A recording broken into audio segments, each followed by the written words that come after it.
Without objection. Thank you, Mr. President. We have known for years that big tech puts profit over our children's safety. Every parent will tell you this is an issue of concern for them. Now, in the case of Meta, it has become clear that the tech giant is more interested in making a buck off of our kids than protecting them from predators, pedophiles, traffickers, and abusers. On Tuesday, the Senate Judiciary Subcommittee on Privacy, Technology, and the Law, which I chair, heard from two courageous former Meta employees who spoke about a deeply disturbing culture of deception at the company. They were among 6 whistleblowers, including 2 whistleblowers who currently work for Meta. Now, these whistleblowers are sounding the alarm, and thank goodness they are courageous and they are stepping forward to help protect our children. Now, their testimony included hundreds of pages of internal Meta documents, and this shows just how far Mark Zuckerberg has been willing to go to bury evidence showing that his platforms actually harm children.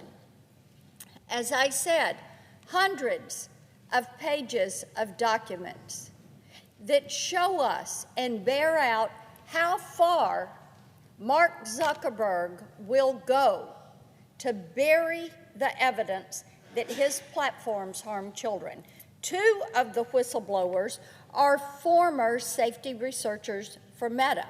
As part of their job, they would meet with families who used Meta products, which included Facebook and Instagram. Through their research, they hoped to learn how safe these products truly are. But as soon as they conducted the interviews and went through the process of reporting, what they figured out, Meta only hired them to check a box and appear as if the company was doing something about children's safety. While researching children's experiences on Meta's virtual reality headsets, they spoke with a family who revealed that one of their preteen sons had been sexually propositioned numerous times by sexual predators in the company's metaverse. Now think about this. These predators, who were virtual strangers, were going up to this child in virtual reality, and they were trying to groom him. Can you imagine if this was allowed to occur in the physical space? When it launched in 2021, Zuckerberg said that, and I'm going to quote from him, "In the metaverse, you'll be able to do almost anything you can imagine," end quote. Apparently, that included preying on children. For the child who is using the headset and in virtual reality, it's as if they are talking directly to the predator. We know that the physical and physiological impact and the psychological impact on children is no different as if it occurred in person. There is plenty of research that bears this out. Now, this shocking information would cause any responsible company to reevaluate their product and try to figure out how to stop this from happening. But after the interview with the family, the whistleblower supervisor, get this, the supervisor ordered them to delete the audio recording and the written records about what the child had experienced. The child admitted they were propositioned. numerous times. Meta didn't want to know that, and they were so offended by this because it might hurt their profit that they told the researchers to delete the audio recording of the child admitting this, and then to expunge the written records about what the child experienced. Unfortunately, what we have learned, this is not a one-off. According to the whistleblower's testimony, this suppression of damaging information is the norm at Meta. Starting in 2021, the whistleblowers alleged that Meta directed its legal team. Think about this. The C-suite is ordering the legal team to review any internal research about youth safety in virtual reality. In some cases, they killed research that documented how Meta is exposing children to harm. So they know it. They don't want you to know it. How dare a parent have what they want to protect their child? So they want to just sweep it away. The reason they did this was simple. Meta's executives wanted to eliminate any evidence that they would require them to take an action to protect children. In the words of Meta's lawyers, they needed to, and I quote, establish plausible deniability, end quote. So in one case, Meta's lawyers advised that, and I quote again, due to regulatory concerns, end quote, the researchers should avoid collecting any information about how many children were using Meta's virtual reality devices. On paper, Meta said that children under the age of 13 were not allowed to use the devices.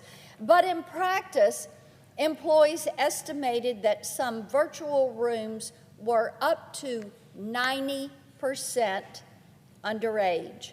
One employee documented a time where they observed 3 children between the ages of 6 and 7 who were chatting with a much older man who was asking them where they lived. These are babies. They have on the Oculus headset. They are in virtual reality. They have their avatar. They think they're playing, but they're chatting with an avatar that's not a child. It's not a child their age. It is an avatar that is an older man, and he is trying to figure out where they lived.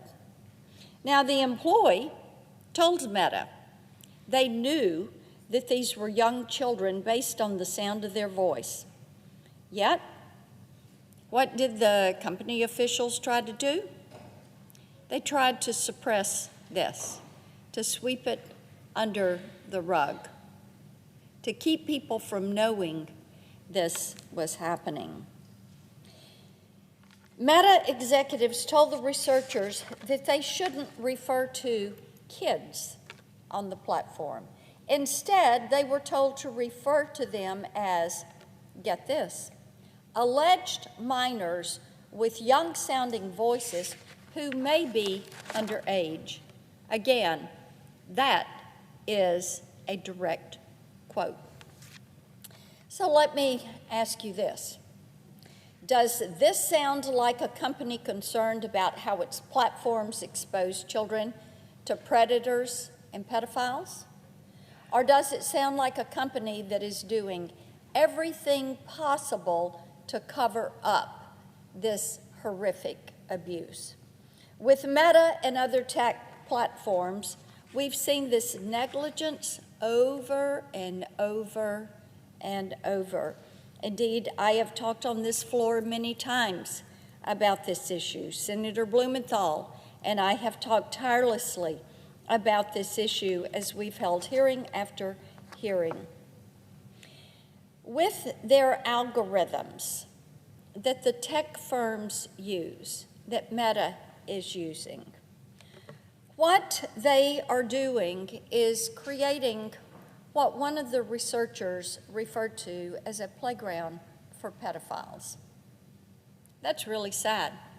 In the physical space, you'd be locked up for doing that. With their algorithms, they connect children with pedophiles, with drug dealers, with sex traffickers, with human traffickers, with pornography, and they flood their feeds with pro-suicide content. One of the platforms, Mr. President, even has music to commit suicide by.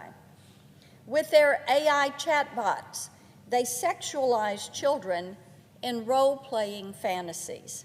With their design features that allow children to share their precise location on a map with any predator who can then go track them down. This abuse of our nation's children has absolutely got to come to an end. This has to stop. These tech companies have to be held to account. And this is why Senator Blumenthal and I have reintroduced the Kids Online Safety Act, which would hold big tech accountable and provide parents with tools, with safeguards, and with transparency to protect their children. The legislation would create a duty of care for online platforms to prevent specific threats to minors, including sexual abuse, illicit drugs, and the promotion of suicide and eating disorders. There's a reason this legislation was overwhelmingly bipartisan and received overwhelming bipartisan support. It passed out of the Senate last year on a 91-3 vote. It is time to pass this bill. When you think about it, Mr. President, in the physical world, we have laws on the books. You cannot endanger children. You cannot cause harm. You cannot sell alcohol and tobacco or expose them to pornography. We as a society have decided you protect children, and the laws that are on the books protect them, and it holds abusers, traffickers, and people that try to sell them products that will harm them. It holds them accountable. But in the virtual space, these tech companies have pushed forward with their armies of lawyers and lobbyists and deep pockets, and they have fought any regulation in the virtual space. Why is that? Because when our children are online, our children are the product. Tech companies see our children as a profit center. It is a way to make a buck, to keep children online and on their phones. Indeed, when some of the mental health studies of our children have looked at how long a teenager spends on their phone every day, 8 hours. 8 hours a day. Doom scrolling, going deeper into holes where they may be getting eating disorder content, pro-suicide content, or possibly even being introduced to a drug dealer, a trafficker, a pedophile. I yield the floor and note the absence of a quorum. The clerk will call the roll. Ms. Alsterbrooks.